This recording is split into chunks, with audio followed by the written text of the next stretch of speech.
Hello guys, good evening. Ayan, meron naman po tayong isang kaibigan na susubok sa ating device at siya na ang magpapakilala sa kanyang sarili. Hello ma'am.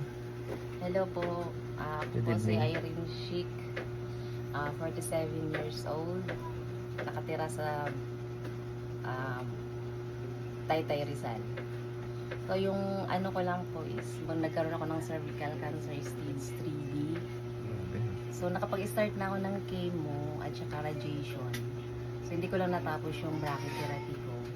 Kasi nga, naubusan ako ng ng PhilHealth. So na-stop ng 3 months. So, parang may naramdaman ako ng kirot na naman. So, bumalik ako, nagpa-follow up, check up ako nung Monday.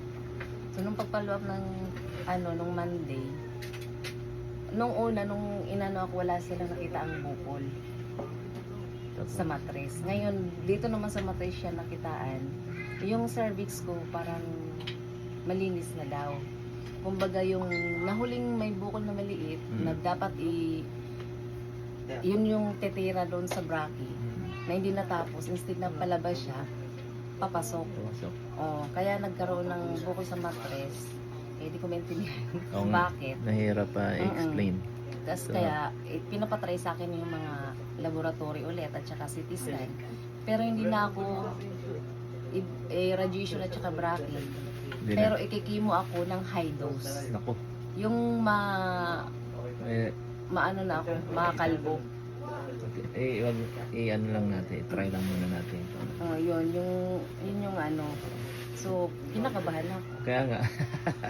Kasi, Ano stage 3 ano? ako po, stage 3. Kumbaga malinis na daw yung cervical ko eh. Nandun naman siya sa ngayon sa matres. Hindi ko lang alam. Kasi syempre, Kailan nag-start ma'am?